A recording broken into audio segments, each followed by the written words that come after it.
Bienvenidos a Nébula, un viaje al corazón del misterio, donde el universo susurra secretos que desafían nuestra comprensión.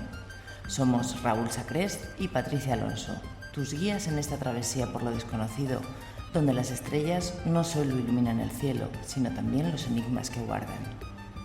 En Nébula exploraremos los misterios que yacen más allá del horizonte, aquellos que se esconden entre las sombras de la realidad y la imaginación.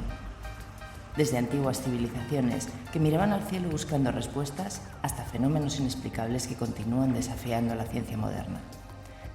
Acompáñanos en cada episodio mientras desentrañamos historias de lo inexplicable. Exploramos los confines de la mente humana y nos adentramos en las profundidades del universo en busca de las respuestas que yacen en el abismo. Ajusta tu mirada al firmamento. Apaga las luces de la razón y deja que el misterio te envuelva. Esto es Nébula. Bienvenidos a lo desconocido.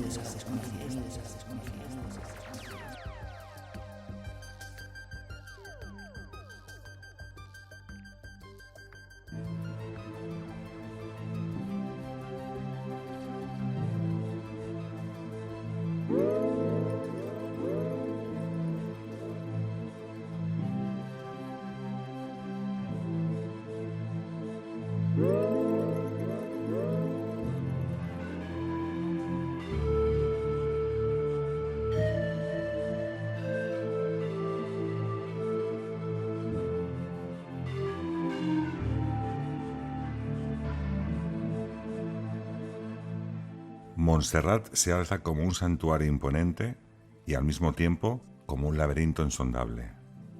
A lo largo de los años, esta montaña sagrada, cargada de espiritualidad y simbolismo, también se ha convertido en escenario de sombras, de historias que desafían la lógica y que siguen resonando en la memoria de quienes las escuchan.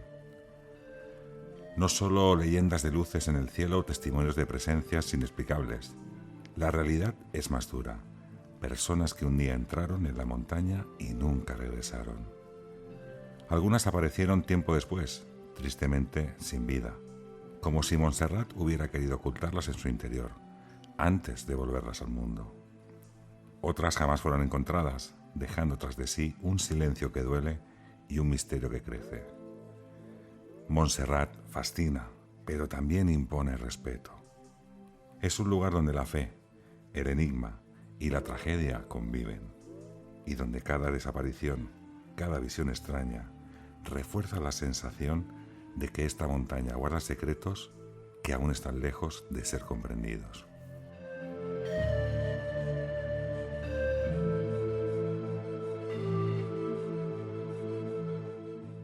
Buenos días, buenas tardes o buenas noches, en función de cuándo escuchéis este podcast. Este podcast que cada vez estamos más orgullosos, más satisfechos. La verdad que cada vez sois más, y para dato sorprendente, aquellos nebuleros, esos apoyos nebuleros, vamos a decirlo así, esos mecenas, como también dicen en la plataforma de iVoox o en diferentes plataformas, pero que cada día nos sorprendéis, porque incluso es raro el día que no hay alguien que toma la decisión de apostar por este programa y de forma colaborativa aportar ese mecenazgo de 2 euros prácticamente para poder escuchar pues incluso los programas que tenemos de forma privada, solamente para mecenas en este caso. Pero la verdad que queremos agradecer desde aquí a todos los nuevos, bienvenidos todos seáis a esta familia nebulera, tanto los mecenas, agradeciéndoles de corazón evidentemente esa delicadeza que tienen con nosotros, y a todos los nebuleros que nos escucháis, que sabemos que cada día sois más, sois muchos y que esta familia crece y crece sin parar. No sabemos dónde está ese techo de cristal, pero la verdad que es un orgullo pertenecer a este programa, formar parte de este programa y que de alguna forma en esos viajes, en esos trayectos al trabajo, en esos viajes en coche, mientras que estamos haciendo la limpieza en casa, en tantos momentos que escuchéis nuestras voces explicando estos misterios, como siempre se dice, que tanto nos apasionan y tanto nos gustan. Y cómo no, a mi derecha, como siempre, buenas noches Patricia Alonso, ¿qué tal esta semana? Buenas noches Raúl, buenas noches familia nebulera, como muy bien has dicho, esa familia que cada día somos más y que vamos creciendo y que estamos encantados con vosotros. Bueno, pues esta semana la verdad es que muy bien, porque bueno, yo y mis recomendaciones, ya sabéis. Tengo que decir que hemos tenido la suerte de poder estar un par de días en el Monasterio de Piedra, que es un sitio que no conocíamos y que desde aquí os lo recomiendo a todos porque es un paraje, bueno, inigualable. Hay que decirlo, para desconectar, para pasar un día en la naturaleza, tranquilidad. Y bueno, y los pueblecitos que lo rodean, exactamente igual. O sea, como siempre os digo, tenemos lugares en España maravillosos. Y bueno, es un sitio que no conocíamos y que desde luego nos ha merecido pero muchísimo la pena de conocer. Un lugar que no conocíamos y que seguramente repetiremos. Porque como bien dice Patricia, los paisajes, los parajes que tiene el Monasterio de Piedra, no solamente lo que es el monasterio, entendernos, tenemos un paraje, tenemos un parque natural prácticamente en el mismo recinto donde está ese monasterio, con unas cascadas, con unos ríos, de verdad que impresionantes. Y como dice Patricia, recomendable 100% después de esas visitas que hicimos hace unos cuantos días. Y nada, deciros que el que pueda que se acerque. Y fíjate que nosotros hacemos publicidad aquí de lugares y parece que nos pagan, pero realmente no nos pagan. Nosotros decimos la realidad que nos encontramos muchas veces, porque puede parecer, no, que estos están haciendo publicidad ahora en el Monasterio de Piedra. No, no hacemos publicidad. Recomendamos lugares que nosotros hemos visitado y que de alguna forma han llamado la atención. Y fijaros incluso que yo creo que muchos misterios también se cierran en esos lugares. Hay muchas leyendas, historias, el monasterio. Quizás un día profundicemos en este tema y saquemos algo en concreto, ¿no, Patri? Sí, bueno, ya sabéis que nosotros cada vez que vamos a algún sitio, ya os lo he comentado alguna vez, que es lo primero que andamos mirando, ¿no? A ver qué ha podido ocurrir ahí, qué tipo de misterio podemos encontrar. Y hasta la fecha, en todos nos hemos encontrado algo. Misterios y más misterios. Y como de misterios y más misterios trata este podcast, independientemente de estas rutas mágicas por la España más preciosa, que no hace falta salir para encontrarte unos parajes increíbles, nos encontramos con otro paraje increíble, un lugar, como habéis escuchado en la presentación, que para muchos ciudadanos, o para la mayoría de ciudadanos catalanes, incluso como yo en este sentido, tenemos un paraje natural que está considerado algo místico, espiritual y religioso. Un lugar donde se alberga una virgen de color negro llamada la Moreneta o la Verge de Montserrat, que también tiene su parte misteriosa. Un lugar, como hemos dicho al principio, que quizás es conocido a nivel mundial, y digo bien, a nivel mundial, por las quedadas ufológicas que se realizan todos los días 11 de cada mes, que todavía, incluso a día de hoy, se siguen haciendo, porque hace poco estuvimos, pese a que la persona más importante del lugar no está, porque está, bueno, pues delicada, la persona está delicada de salud y está hospitalizado, y dudamos mucho que pueda volver, pero sí que es cierto que la gente se sigue reuniendo en aquel paraje. Estuvimos grabando prácticamente hace 2 años, ¿no?, con David Fernández y con Edu Soto, y todavía conseguimos que había bastante gente que seguía acudiendo a ese lugar, pese a que el artífice y la persona principal no estaba en ese sitio. Sí, de hecho yo creo que esto se sigue haciendo, ¿no? Porque bueno, a mí me salen un montón de noticias de los 11 de cada mes. Se sigue reuniendo allí un montón de gente, ¿no?, para ver si, bueno, pues a ver si consiguen ver algún tipo de avistamiento. Así que desde aquí pues queremos también rendir ese pequeño homenaje a esa persona que estuvo, pues yo que prácticamente diría que desde los años 70, principios de los 80, unos 40 años, siendo fiel a las citas de cada 11 de cada mes, no solamente para observar y ver los ovnis, sino para decir lo que él sentía y cómo miraban el firmamento tantas personas. Así que desde aquí también ese sentido homenaje a Luis José Grífol, que como he dicho hace pocos minutos, se encuentra pues, bueno, en un estado que seguramente que no volverá en ningún caso, pero que su recuerdo yo creo que siempre quedará marcado por esos días 11 de cada mes, se vean UFOs o no se vean. Y en ocasiones nos encontramos también que la montaña, como hemos dicho, archiconocida por el fenómeno ufológico, esconde otros misterios y entre ellos son las desapariciones. Y de hecho nos remontamos, fijaros, al 8 de mayo de este año pasado.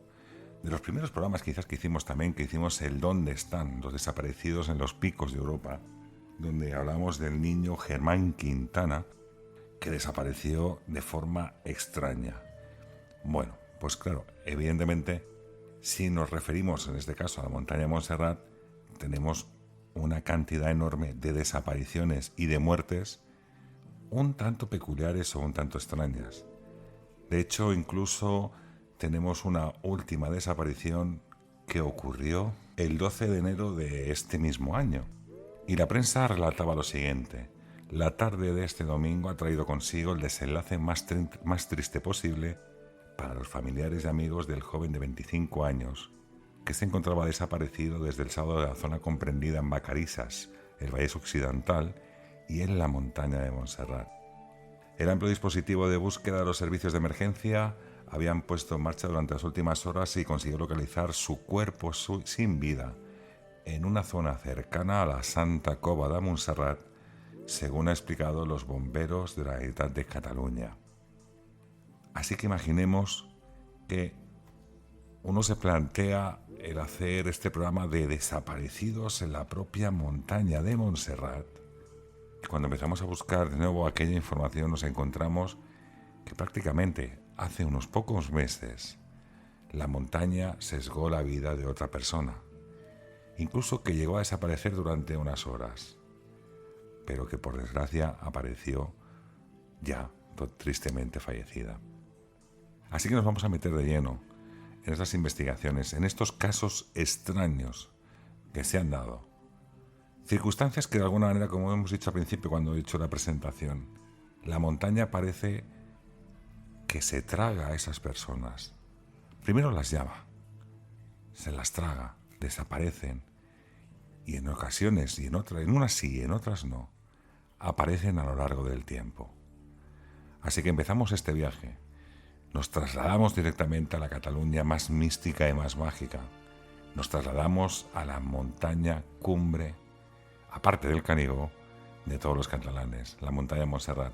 Patricia, ¿cómo empezamos esta historia? Bueno, pues hay que decir que la montaña de Montserrat, desde luego, como hemos dicho, desde tiempos remotos, ha sido considerada un enclave mágico y muy extraño, donde no solamente podemos ver avistamientos ovni, sino por sus numerosas desapariciones, que llevan ocurriendo más o menos pues desde hace unos 50 años. Allí, bueno, pues la gente se adentra en este paraje y muchos de ellos desaparecen sin dejar rastro. Otros, como has dicho tú, tristemente aparecen, bueno, pues a lo largo de los meses, a lo largo de los años. Incluso la gente de allí, fíjate que afirma que hay desapariciones prácticamente casi semanalmente. Por suerte, gran parte de ellos aparecen al poco tiempo. Pero lo más curioso es que muchos de ellos son personas que cuando aparecen están desorientadas, no saben lo que les ha ocurrido. Comentan de que ha habido un momento en el que, bueno, pues se han sentido mal, han perdido el norte, no sabían dónde estaban, no sabían volver, pero bueno, como os digo, afortunadamente ahí están. De todas formas, bueno, hay que decir que esto es un tema que tú has estudiado en profundidad durante muchísimos años, que bueno, como todos sabéis, Raúl tiene un libro, su primer libro, A Enigma Montserratus, en el que, bueno, pues si muchos queréis ampliar información ya no solamente de estas desapariciones, sino de todo lo mágico que tiene esa montaña, lo podéis encontrar en el libro. Esto sí es publicidad, está claro, esa posible venta de... Pero de la buena, de mi primer libro, que sí que evidentemente trago también tema de desaparecidos. De hecho, vamos a tocar bastantes casos que me metí de lleno entrevistando. Y fijaros incluso, algo muy curioso, yo hice una presentación en Barcelona y uno de los personajes, Joan Jorba, acordaos de este nombre, Joan Jorba Sans, hubo una persona, una mujer que se acercó, que compró el libro, que se lo dediqué y me dijo que ella era familia de ese desaparecido. y que estaba encantada de ver que alguien le recordaba de esa forma y que seguía estando de forma activa en ese libro plasmado. Así que para mí fue un honor completo el hecho de dedicar ese libro a una persona, a un familiar de alguien desaparecido. Y como bien has dicho, voy a matizar dos pequeños detalles, y es quizás volvemos un poco a la carga electromagnética del lugar. Evidentemente no se han realizado estudios de esa carga electromagnética, es un paraje natural en el cual no se puede hacer prácticamente nada, incluso ni siquiera excavaciones arqueológicas, ya os lo digo así, solamente he encontrado un estudio arqueológico que se realizó en su momento, hace muchísimos años, y las evidencias que llegaron a encontrar. Pero este no es el tema ahora mismo, del tema arqueológico. Os quería hablar del electromagnetismo y la capacidad y la fuerza de atracción que tiene esta montaña. En función, y no solamente lo digo yo que la he visitado miles de veces, incluso para hacer lo que es la obra, en función de por dónde subas, por dónde accedas a esa montaña, te vas a encontrar como que vas liviano, puedes hacer muchos kilómetros y al mismo tiempo parecer que has caminado poquitos metros. Pero por el contrario te encuentras que en función de por qué parte de la montaña accedas, unos pocos metros te van a parecer como si hubieras caminado miles de kilómetros. Algo que estoy seguro que las personas que han visitado la montaña de Montserrat en más de una ocasión han tenido la oportunidad de sentir, seguramente como yo, más de una ocasión, esa sensación. ¿Puede ser la carga electromagnética? Seguramente. ¿Por qué? Porque hay agua justamente debajo. Tenemos incluso el río que pasa alrededor de lo que sería la propia montaña, el río Llobregat.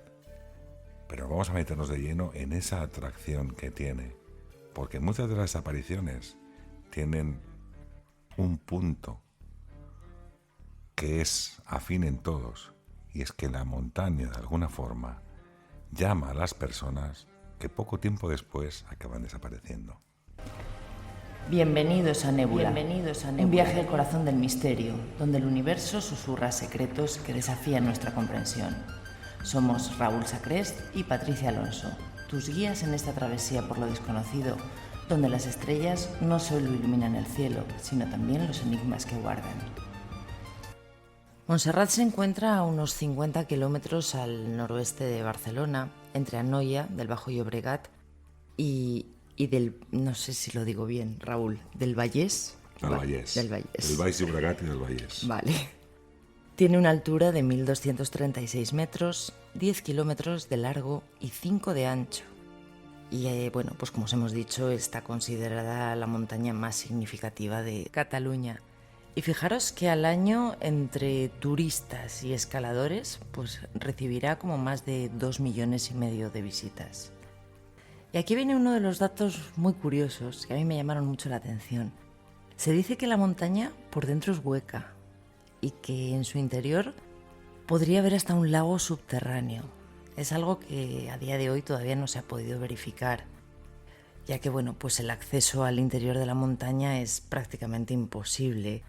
Y también el temor por todas esas desapariciones en la zona que ocasionan muchas personas que prácticamente no lo quieren ni intentar, ¿no? Entrar. Pero creo que también hay otro motivo por el que está prohibida, ¿no? La entrada al interior de la montaña, digamos. ¿O quién lo prohíbe? Como he dicho, está considerado un parque natural. Y entonces cualquier acción que se pueda hacer no está bien vista. Referencias hacia el lago interior. Tenemos los escritos de un antiguo monje benedictino que se llamaba el padre Gerard Joana, que aparte de todo esto también era, pues le encantaba el tema de las flores y demás, y también la espeleología, espero haberlo dicho bien, y se metía por las cuevas. Este padre llegó a decir que introduciéndose por las cuevas del Salnitre, que son unas cuevas que están a los pies de la montaña, preciosas, por cierto, hay que visitarlas también, él se pudo introducir prácticamente más de 1 kilómetro en el interior. Cuando llegó a esa parte mitad se encontró con un río subterráneo que circulaba por allí, que consiguió pasar ese río subterráneo, y lo que se encontró, que ya no pudo acceder más, él cuenta en sus memorias, en sus libros, que fue un lago interior de la propia montaña. Aquí hay referencias también, por ejemplo, a la leyenda artúrica de Perceval, con ese lago interior de una propia montaña, Pero bueno, que esto es otra historia que también ya podemos matizar en otro momento. Tenemos esa referencia. ¿Por qué? Evidentemente es una montaña que está gestionada a día de hoy, o explotada, también se puede decir explotada en ese sentido, por los monjes benedictinos, que son los que tienen el monasterio y la abadía de Montserrat en aquel lugar. Y ellos, yo sé a buen recaudo, a buen sabedor, por diferentes personalidades, vamos a llamar de alta alcurnia, de la ciudad de Barcelona, de Cataluña, que son conscientes de que estos monjes, evidentemente, saben y entran al interior propiamente de la montaña. Es una montaña que sí, como bien has dicho, está hueca. Son cavidades que se han ido haciendo a lo largo del tiempo porque el paso de la erosión y las piedras que traían 3 grandes ríos fueron, digamos, conformando lo que es la montaña, y piedra sobre piedra, evidentemente, en muchos espacios deja huecos. Y esos huecos son esas pequeñas cuevas. Y a buen saber, como digo yo, preguntando a gente importante, gente de alto nivel, en este caso catalanes, siempre con la boca pequeña me han preguntado si yo había accedido incluso a ese propio interior, que solamente muy pocas personas que pueden acceder. Nunca han querido explicarme más allá cuando yo he intentado sonsacar qué es lo que pasa allí, pero algo extraño hay, evidentemente. Aquí hablamos, por ejemplo, también del Santo Grial, hablamos de muchas otras cosas y leyendas artúricas que se pueden gestar en ese interior. Y con el agua que estamos hablando, quizás a lo mejor muchas de las desapariciones que podemos tratar, porque también se han hecho experimentos de dónde termina ese agua interna subiendo a la parte más alta de Montserrat, donde hay una especie como de pozo. Se hicieron pruebas con la famosa pintura esta que se sabe que dónde acaba, porque tú giras la costa del mar Mediterráneo en este sentido y por donde sale el color rojizo, azul o verde o el que sea, acabas sabiendo de dónde desemboca ese río subterráneo. Y nos encontramos que, además esto gracias al teacher, a Sebastián Arbó, que hizo este tipo de pruebas, que ese río subterráneo que pasa por la montaña de Montserrat acaba desembocando en lo que son las costas del Garraf. Muchas personas también conoceréis, los catalanes y gente que mejor ha visitado Cataluña, conocéis las costas del Garraf. Son unos acantilados tremendos donde hay una carretera muy sinuosa y debajo justamente está el mar. Es, digamos, como una frontera que tiene la ciudad de Barcelona hacia la parte de Tarragona, en ese sentido con el mar. Así que, como digo, que es posible que algunas desapariciones, posiblemente, y no quiero de aquí que la gente crea que puede ser fe de vida esto que voy a decir, es posible que personas incluso pudieran caer a estas aguas internas de la propia montaña mediante cavidades y acabarán, pues sus cuerpos a lo mejor enganchados, porque imaginemos que es un río subterráneo, pero igual que cualquier río, uno se puede quedar enganchado en piedras, en diferentes lugares, en el recorrido hacia el mar, y algunos incluso que desembocarán en el mar, pero que tampoco se ha llegado a dar el caso, es decir, no se han encontrado cuerpos en ese mar, en esas costas del Garraf, pero es posible que a lo mejor en ese recorrido de unos cuantos kilómetros, en ese río subterráneo, es posible que quizás, y digo quizás, se pueda encontrar algún cuerpo de los que están desaparecidos. Lo que está claro es que la montaña desprende una especie de magnetismo, una extraña atracción que hace que te quieras adentrar en ella. De hecho, hay un par de casos muy extraños. Por ejemplo, os puedo hablar de uno en el año 1973, donde la Guardia Civil encuentra por la zona el cadáver de un joven en avanzado estado de descomposición. Y lo curioso es que en el bolsillo de su pantalón llevaba un papel con un mensaje escrito que decía que se estaba preparando para reunirse con el Ser Supremo. Este caso fue calificado como, dijeron que podía haber sido un suicidio provocado por causas y por temas ufológicos. Pero hay un caso mucho más reciente, en el año 2021, en concreto la noche del 6 de enero, donde un chaval de 22 años, de nacionalidad colombiana, se llamaba Julián Esteban Beltrán. Salió, de una fiesta, una especie de fiesta clandestina que había en el Bruc, que es, si mal no me equivoco, es el pueblecito, ¿no? Está justo a los pies de... Y el hotel del Bruc es donde Y el hotel del Bruc, sí, que está justo a los pies de la montaña. Y este chico, cuando salió de esa fiesta, no volvió a ser localizado. Su familia, pues denunció obviamente la desaparición, se le buscó por todos los medios posibles, oficiales y extraoficiales, ya que, pues también los familiares y amigos estuvieron buscándolo. Y lo único que se supo de él es que mandó un mensaje, ¿no, Raúl? O algo así, diciendo que la montaña le llamaba y le decía que era el elegido. Todas esas búsquedas no dieron ningún tipo de resultado, hasta que en noviembre de 2022 un excursionista encontró un cadáver en una zona de bastante difícil acceso. Pero el cuerpo estaba tan deteriorado que fue imposible una identificación inmediata. No fue hasta mayo del 23 cuando las pruebas de ADN, que se compararon con muestras ofrecidas por la familia, confirmaron que tristemente se trataba de Julián Esteban Beltrán. La hipótesis que dio la policía, pues que el fallecimiento no era concluyente. Podía haber caído pues por una de esas grietas de la montaña debido a una desorientación. Fíjate que en ocasiones me doy cuenta que a veces las informaciones se difuminan en el fondo, ¿no? Has cogido tú, porque esto cada uno prepara, tenemos que decir que cada uno prepara por su lado lo que son los programas. No hablamos entre nosotros hasta que tenemos delante, nos sentamos aquí en el micro. Con esto quiero decir varias cosas. El caso de Julián lo seguí muy al detalle. Tan al detalle que estoy hablando con la exnovia e incluso la primera persona que llamó a Lilian, que es la madre de este chico. Fuimos nosotros, en este caso fui yo. Me puse en contacto porque ese chico era originario de Colombia. Los padres vivían en Colombia y él se vino a vivir a España. Él llegó en el año 2018 con el sueño, incluso él trabajaba en una barbería, era peluquero, y con el sueño de intentar hacer aquí dinero, hacer una vida e incluso llegar a comprarle a su madre en Colombia lo que era una vivienda.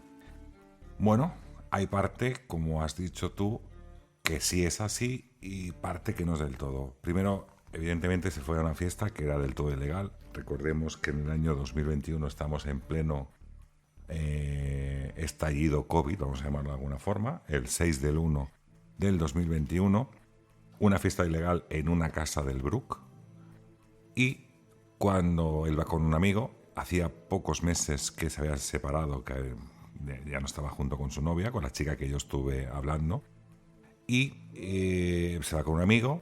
El amigo prácticamente a ciertas horas de la noche decide volverse a su casa, a la ciudad de Barcelona, y Julián decide quedarse en aquel lugar. Cuando llega la mañana, prácticamente aquella fiesta se acaba y los componentes que quedan en aquel lugar deciden desayunar tranquilamente y ponerse a dormir después de pasar toda la noche de fiesta.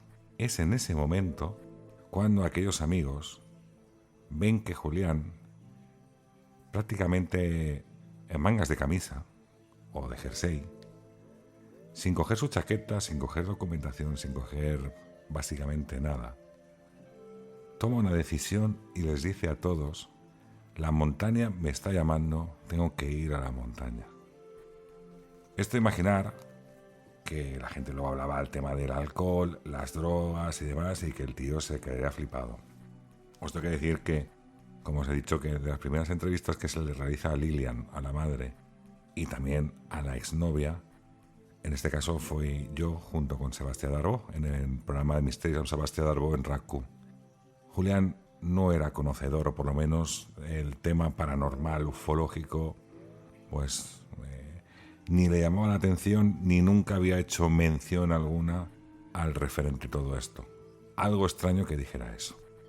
Lo curioso fue que cuando se marchó, ya desapareció. Y fue cuando se tomaron las denuncias y se empezó aquella búsqueda.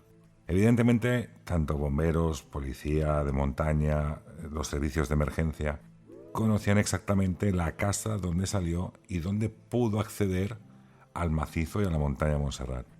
Se hicieron búsquedas. Cuando apareció Lilian, la madre que vino desde Colombia de forma urgente, no solamente se guió de esta gente experta en montaña, servicios de emergencia, sino que también contrató alpinistas y gente que conoce la montaña para que se descolgaran con sus cuerdas por diferentes acantilados, por diferentes grietas, por diferentes lugares, para ver si encontraban el cuerpo o si se había caído y se había hecho daño y aún podía seguir con vida, porque esto fue al poco tiempo. Pero la búsqueda no dio ningún tipo de resultado. Lilian y la exnovia, el amigo, empezaron a preguntar a los componentes de aquella fiesta qué había pasado. Uno se puede imaginar que una pelea, un mal golpe, nos asustamos y tiramos el cuerpo por donde sea. Quizás es lo que pasaba por la mente de cualquier persona racional que podía haber ocurrido justamente en aquella fiesta. Pero se encontraron con aquella historia extraña. La montaña me está llamando. Incluso una de las chicas que también estaba en aquel lugar, que además este amigo y la exnovia la vieron en otra fiesta, poco tiempo después de la desaparición de Julián, le preguntaron qué había ocurrido, qué había pasado en aquel sitio. Y esta chica les contestó directamente: no busquéis más a Julián porque Julián ha comenzado un viaje astral. Esta fue la respuesta que se recibió. A partir de aquí las pesquisas evidentemente se entornaron a qué había podido pasar, algún tipo de ritual, algún tipo de historia sectaria, vamos a llamarlo de alguna forma, o algún tipo de broma macabra que se pudo realizar. Pero lo que es cierto es que el cuerpo estuvo desaparecido durante mucho tiempo. Nunca se encontró hasta noviembre del año 2022, es decir, prácticamente casi 2 años después. Os puedo asegurar que se hicieron batidas, se hicieron reconocimientos del lugar. Los servicios de emergencia emplearon todas sus fuerzas en intentar encontrar a Julián. Pero no fue hasta 2 años después que la montaña quiso dar o devolver ese cuerpo a su familia. Así que desde aquí, Lilian, también, si estás escuchando este programa, te mando recuerdos. Sé que fuimos de las primeras personas que te entrevistamos e intentamos de todas formas ayudar para que acudiera más gente a esas búsquedas. Así que empezamos, como bien has dicho, ese llamamiento que se tiene sobre la montaña. Es decir, muchas de las personas desaparecidas afirman o dicen que la montaña de alguna forma les llama. En el año 1975, en la noche de San Juan, desaparece un vecino de Colbató. Este hombre había estado ayudando en la extinción de un incendio, y lo curioso es que desapareció en una zona llana y de muy fácil... no era una zona difícil para andar, no era complicada. Durante varios días la Guardia Civil, junto a perros rastreadores, trataron de localizar al hombre, pero nunca más se tuvo noticias de él. Además, este caso también fue, no sé si decir mediático, pero sí escuchado, porque es cierto que era una persona que conocía la montaña. De hecho, por eso estaba ayudando en esas tareas de extinción del fuego. Y como bien dices, sí que es cierto que desaparece en una zona llana, en una zona en la cual en principio no tendría que haber ningún tipo de peligro, pero que al mismo tiempo no sabemos si es que se introdujo por donde no debía, cayó por algún sitio que no debía, y todavía a día de hoy sigue desaparecido. Pero fíjate que antes hemos estado hablando también de los llamamientos. Y además, no hace mucho hicimos el programa del aceite de colza, ¿te recuerdas? Que hablamos del gran investigador Andreas Faber-Kaiser. Pues Andreas Faber-Kaiser también recogió una de estas desapariciones y hallazgos a posterior del cuerpo, donde nos decía que era el caso del señor Carlas Teixidó, que fue hallado muerto el día 16 de diciembre de 1991 en las cercanías de la Santa Cova. A lo mismo que hemos empezado con aquella noticia del año 2025, es decir, hace pocos meses. Más o menos en el mismo paraje y en la misma zona donde supuestamente aquellos pastores en la montaña, según nos cuenta la leyenda, encontraron la deidad, la Virgen de Montserrat, la Virgen Negra. Ese día 16, Carlas desapareció. Los familiares, poco tiempo después, lo encontraron caminando en dirección al interior de la montaña de Montserrat. Y les dijo a sus familiares: a medianoche tengo un juicio determinante con Dios y el diablo. Los familiares, la verdad, que hicieron un caso omiso a las afirmaciones de Carlas. Yo creo que tampoco tuvieron mucho en cuenta y lo introdujeron en el interior del coche.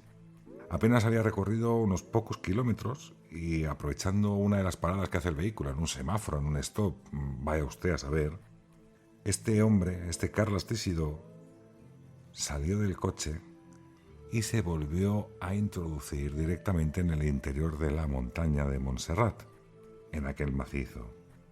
Y poco tiempo después, como os he dicho, ese mismo día 16, se encontró su cuerpo en las cercanías de la Santa Cova, allí donde supuestamente se encontró el milagro de la Virgen Negra.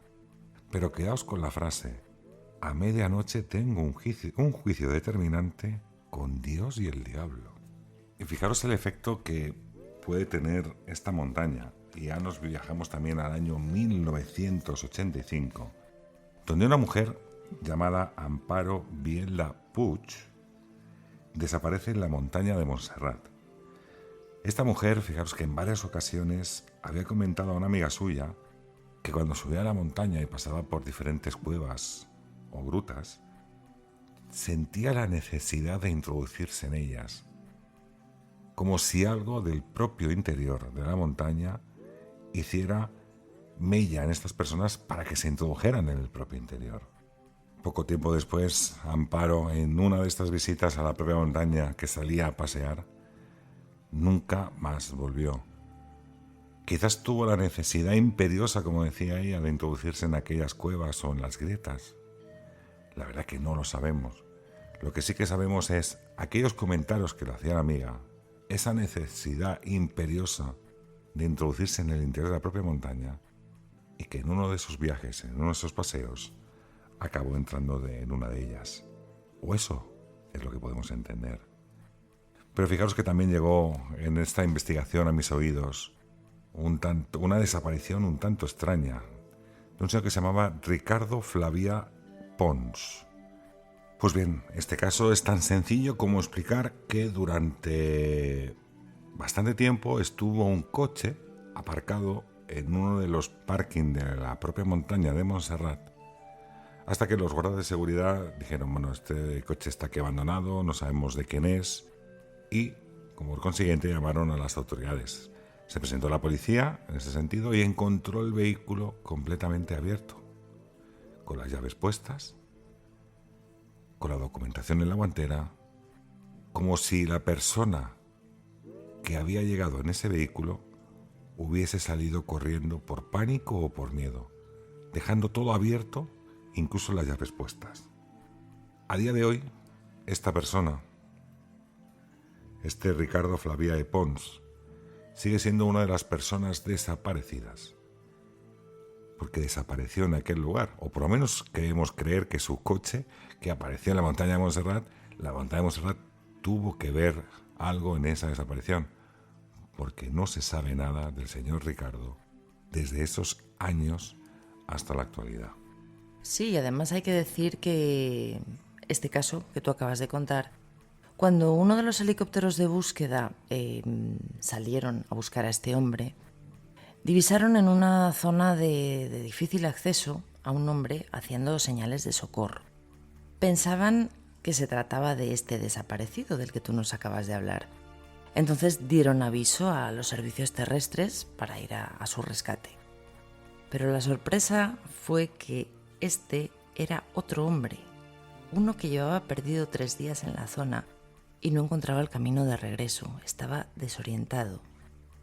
Lo curioso es que este hombre estaba muy débil y nervioso y contó a los equipos de rescate que durante los 3 infernales días que había estado perdido en la montaña, había estado durmiendo con la mujer negra.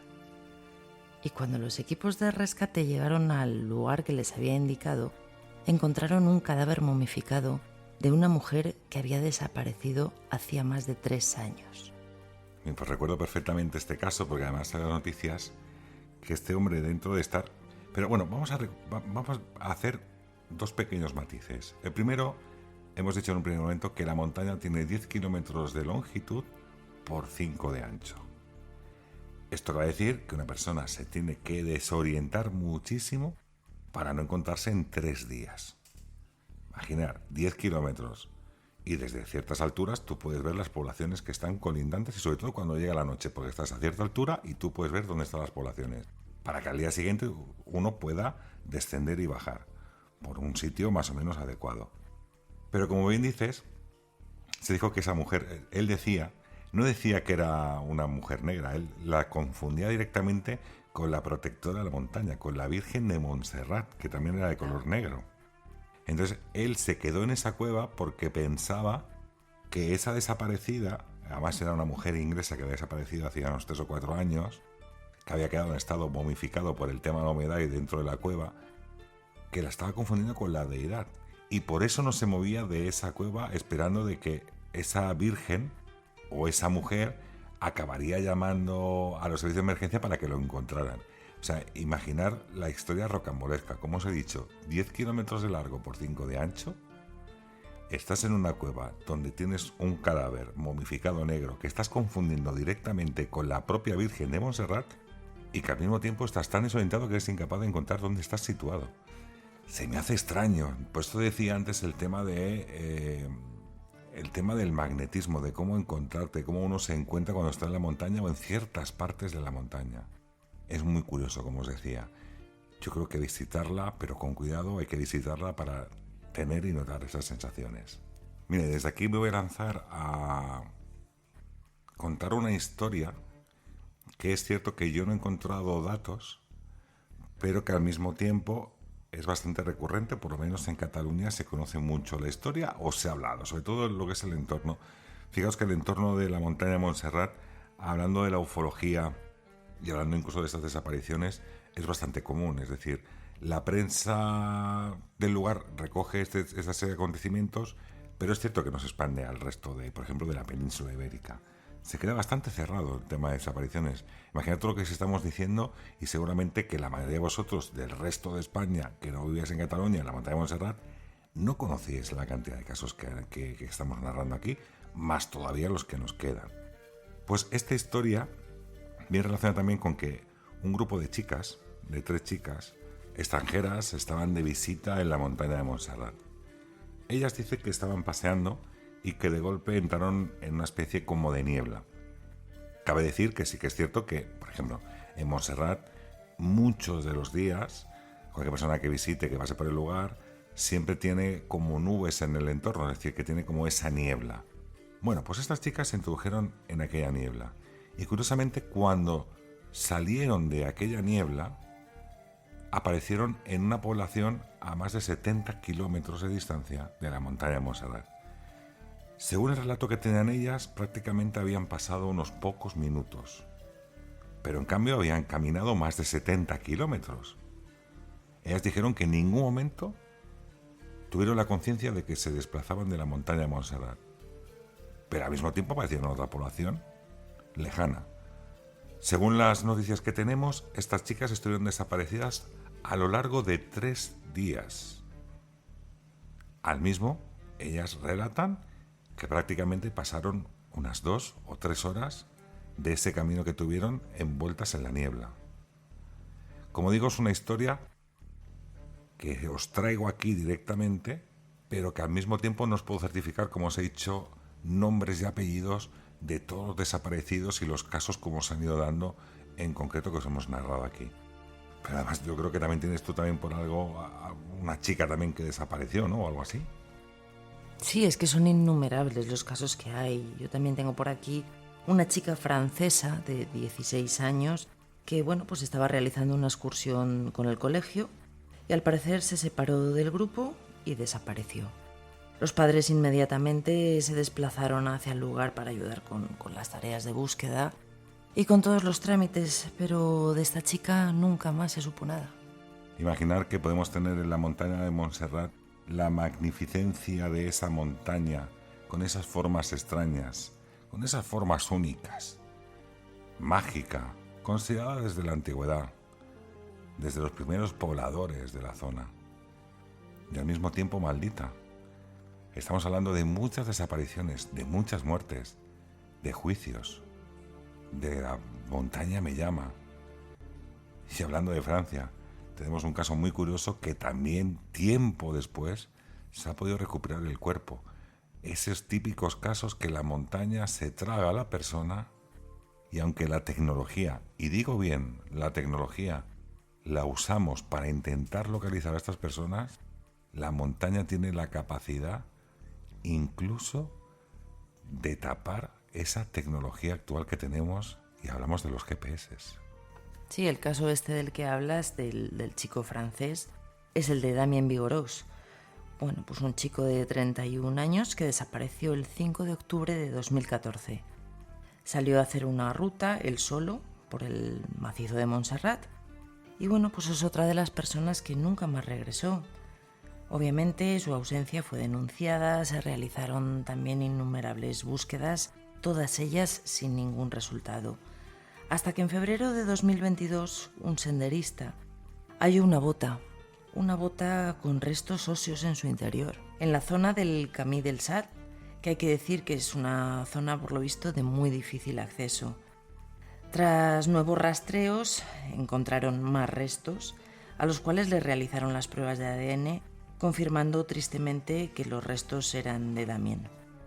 Y como siempre, pues las hipótesis de la causa del fallecimiento, lo mismo, pudo ser una caída accidental desde uno de los canales del macizo que podría llegar a tener hasta unos 1100 metros de altura. Bueno, está claro que encontraron el cuerpo, pero hay que matizar varias cosas dentro de esta desaparición de Damien. Otra de las investigaciones que he tenido a buen recaudo, el hecho de investigarlas a pies juntillas. Esto quiere decir que Damien Vigorós era ingeniero, trabajaba muy cercano, prácticamente en la población de Martorell, en lo que es la SEAT, es decir, la fábrica de la SEAT. Era ingeniero. Este chico era de origen francés, natural de Les Planes, una población muy cercana a Nimes. Y además, concretamente, era hijo del exalcalde de Nimes, es decir, una persona conocida. Pues este chico consiguió trabajo en Cataluña, consiguió trabajo, como hemos dicho, en la SEAT de ingeniero e incluso llegó a enamorarse de una chica también de la zona y cuando fue a dar esta vuelta mantenía una buena relación, pero en ese momento era su expareja. Antes he dicho que había una localización GPS. ¿Por qué digo esto? Porque evidentemente han pasado muchos años hasta que han encontrado el cuerpo. Pero es que el localizador GPS funcionaba perfectamente hasta el momento de desaparición, cuando, en este caso Damien, ya no respondía ni a las llamadas ni a los mensajes. Durante esta ruta, Damien mantenía contacto con su exnovia. Incluso iba haciendo fotografías de los parajes en los cuales visitaba, como pues, enviándole aquellas fotografías mediante WhatsApp, diciendo, mira que sitio tan bonito, que otro sitio tan bonito, y que esto incluso a posterior, cuando se realizaron las búsquedas, para los guardas forestales, fue una prueba concluyente de dónde se había movido Damien por aquella montaña de Montserrat, porque estaba todo prácticamente su camino fotografiado con aquellas fotografías que le había llegado a la exnovia. Como digo, llega un momento que este chico deja de responder a los mensajes. El último mensaje que dice es que prácticamente está llegando al mediodía, que empieza a lloviznar, es decir, que empieza a caer una lluvia muy fina, y en ese momento el mensaje que le manda a su exnovia es: empieza a tener algo de hambre, está empezando a lloviznar, me voy a bajar al coche y me vuelvo para Martorell. Este es el último mensaje de Damien Vigorós que emite. A partir de ese momento, el móvil siguió recepcionando mensajes y llamadas de familiares, de amigos, de la exnovia y de la gente. Es decir, que cuando la policía se pone en aquella búsqueda, independientemente de esas imágenes que habían dicho el camino que había seguido Damien, también tenían la localización GPS. Es decir, si una persona se cae por un acantilado, evidentemente si tienes la localización GPS, el cuerpo no puede estar muy lejos del móvil, entiendo yo. Pero nunca se encontró el cuerpo. Y curiosamente, como os he dicho, era hijo del exalcalde. ¿Eso qué significó? Yo encontré reportajes en su momento que se hicieron en las noticias de Cataluña diciendo que venían autocares enteros de la población de Francia, de vecinos y convecinos del señor alcalde, en busca del hijo del señor alcalde o del exalcalde. Rastrearon por completo no solamente los cuerpos de seguridad del Estado, sino también todo lo que serían los vecinos y vecinas de Francia. Nunca encontraron nada. Y curiosamente, tiempo después, muchos años después, desde el 2014 hasta prácticamente el año 2022, es cuando un excursionista se encuentra con una bota y en el interior encuentran los huesos. O sea, le parece que en el interior están los huesos de un pie. Es cuando llama a las autoridades y logran deslucidar que aquella bota y aquel pie pertenecían a Damien. En una búsqueda más intensa, entiendo yo que encontraron el cuerpo tirado en aquel precipicio, en aquella especie como de arroyo. Pero parar a pensar ahora mismo lo que estamos hablando. Mensajes de WhatsApp con imágenes del recorrido que hizo. Geolocalización del teléfono móvil, que hasta prácticamente media tarde estuvo emitiendo señal. Se sabía dónde había sido esa última señal, pero nunca consiguieron encontrar nada. Fue cuando la montaña quiso devolver ese cuerpo, o por lo menos a mí es la sensación que me da este caso. Es curioso, ¿verdad? ¿Cuántas vidas se ha cobrado esta montaña tan mágica y a la vez tan tétrica?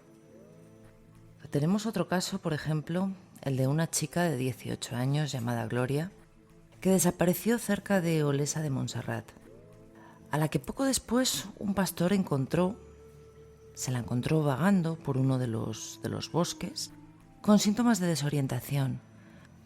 Llamó a las autoridades, esta chica fue socorrida, pero lo curioso es que después esta chica se volvió a escapar, se adentró de nuevo en el bosque y nunca más se volvió a saber nada de ella. Pero es que también tenemos el curioso caso de Joan Jorba. Este hombre era el encargado de los guardabarreras del tren cremallera de Montserrat. Siempre iba acompañado por su perro y los dos desaparecieron sin que supiésemos nada más de ellos. Este es uno de los casos, ¿verdad, Raúl, que tú, pues has estudiado en profundidad y que podemos encontrar en tu libro? Como me encanta esa publicidad, ¿eh? Sí, puedes encontrar en el libro. Y además es el que tuve el honor, y lo diré así como he dicho en un principio de este programa, de dedicar concretamente a un familiar de Joan Jorba, Sans, esta obra.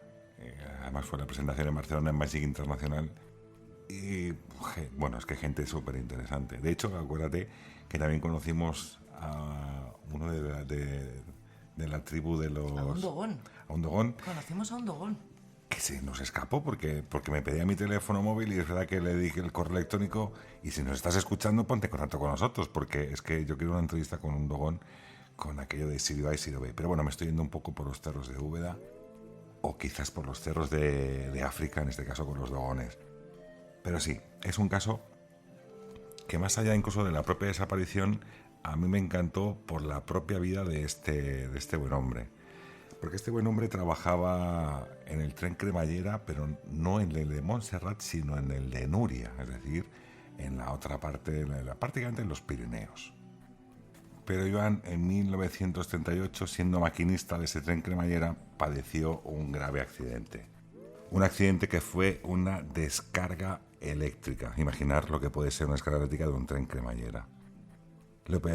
Este hombre perdió lo que es el brazo izquierdo y le dejó mal herido también el brazo derecho. Es decir, prácticamente perdió lo que sea la movilidad en los brazos por la tremenda descarga que padeció.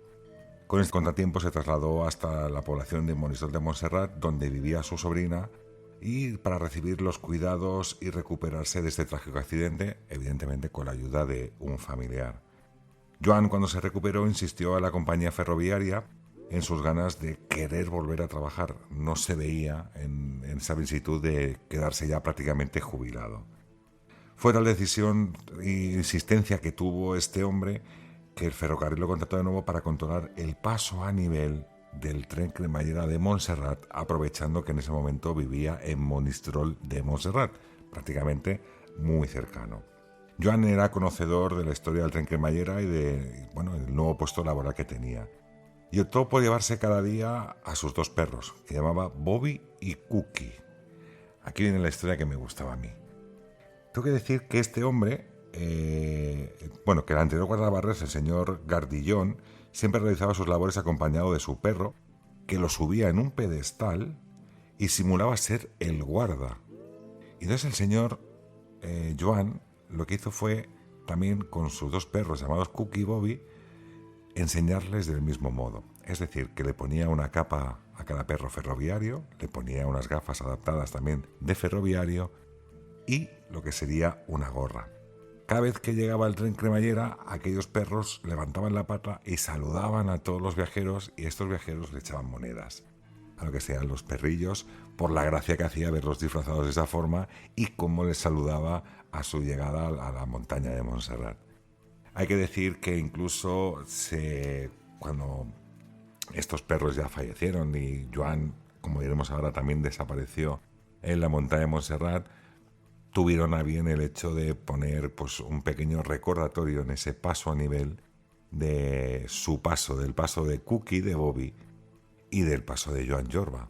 Tienes que tener en cuenta que estuvieron una cantidad de años y que los perros nunca eran los mismos, es decir, que los perros acababan falleciendo, pero que al mismo tiempo él iba, recogía a otro perro, lo volvía a enseñar y volvía a hacer la misma operación.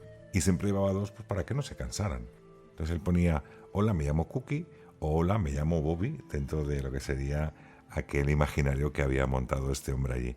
Además hay fotografías que son muy bonitas, incluso una haciendo, creo que podemos decirlo, licores Calisay, que había en el momento, pues que ya no existe, me parece, pero bueno, si no le hemos hecho publicidad, licores Calisay, y hay unas imágenes muy bonitas. Incluso en un documental de televisión española también sale la vida de este hombre, que explican pues esos perrillos, ¿no? Cómo saludaban.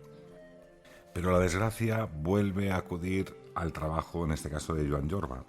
Y es que el 25 de julio de 1953, uno de los trenes cremalleras que sube a la montaña de Montserrat acaba por desprenderse de esa cremallera y caer en picado hacia abajo.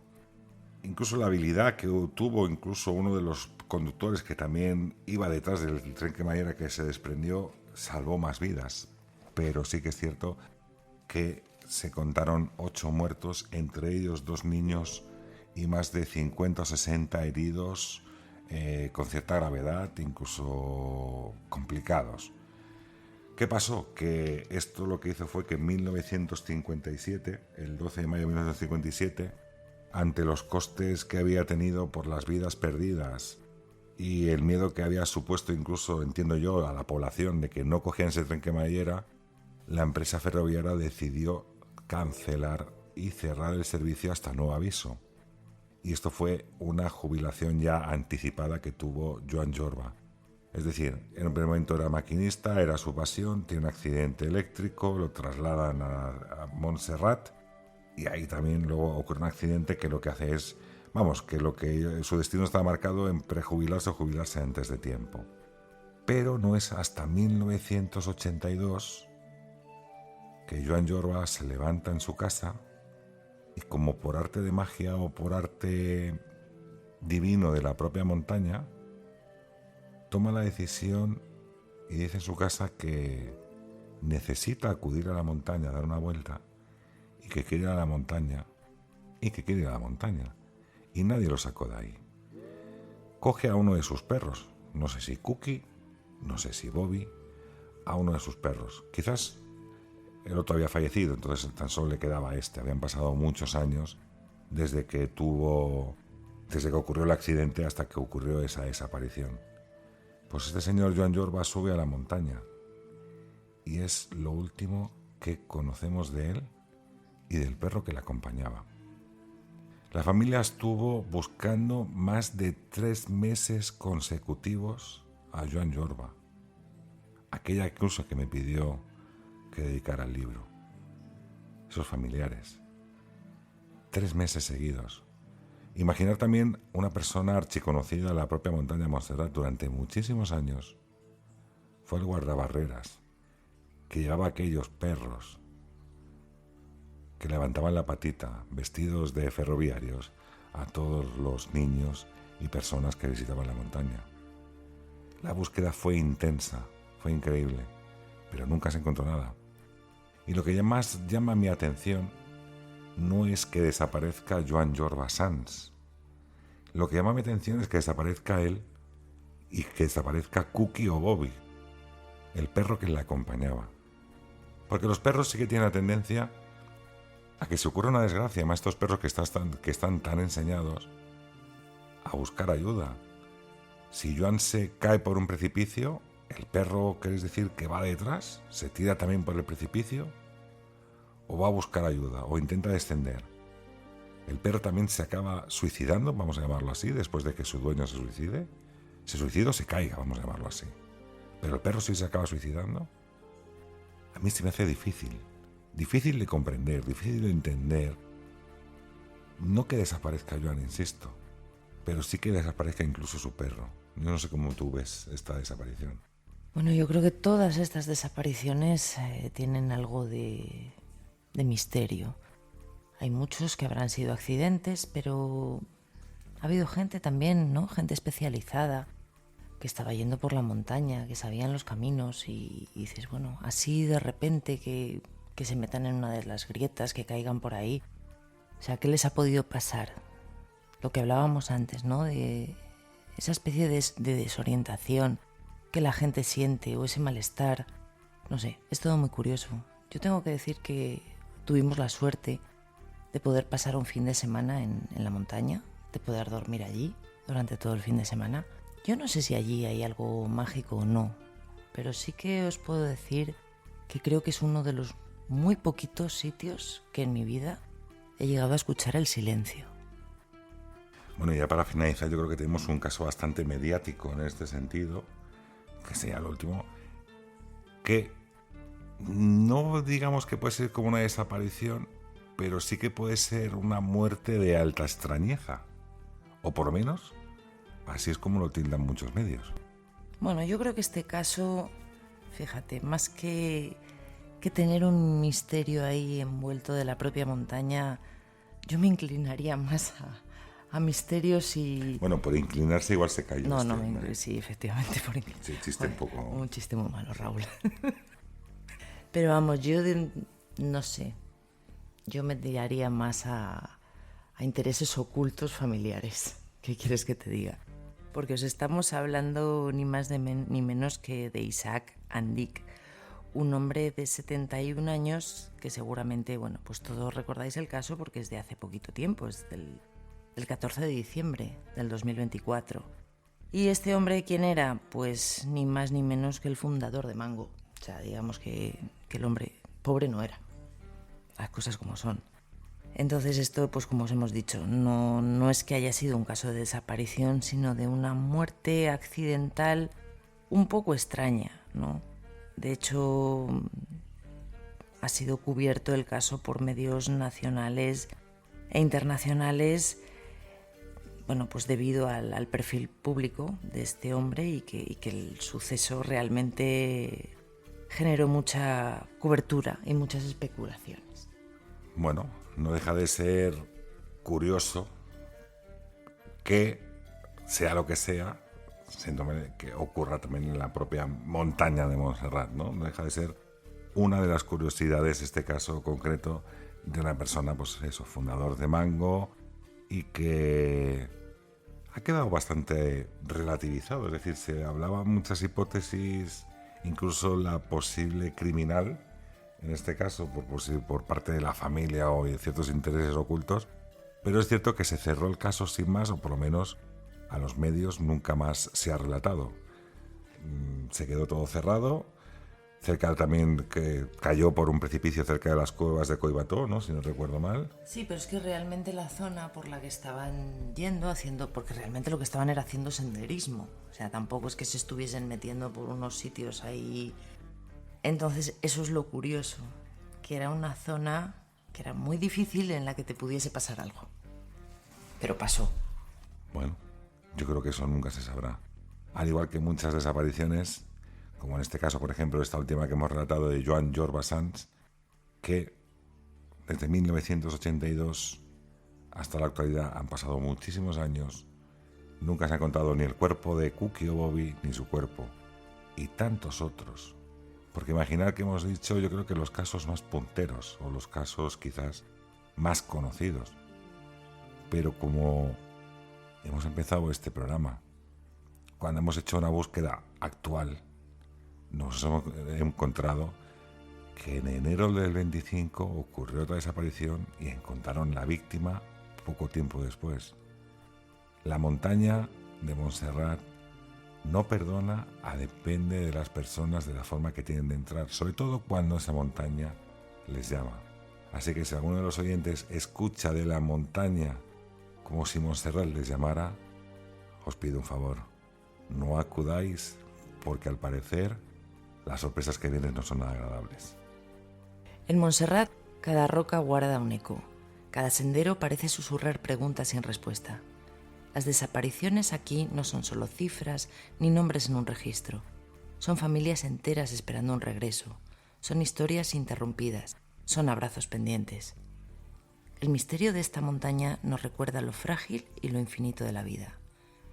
Quizás nunca sepamos toda la verdad, pero sí sabemos que la memoria no desaparece, que mientras alguien siga buscando, los ausentes seguirán presentes.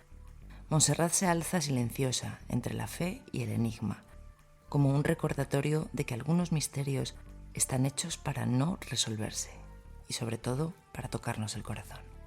Y hasta aquí hemos llegado a una semana más donde los misterios han sido el punto marcado en el mapa, un punto que nos ha trasladado a la montaña de Montserrat, donde las desapariciones, la aparición de cuerpos, parece ser una constante. Por más que se arreglen caminos, senderos, para que la gente pueda pasear, para que la gente no tenga peligro ni percances, siguen ocurriendo.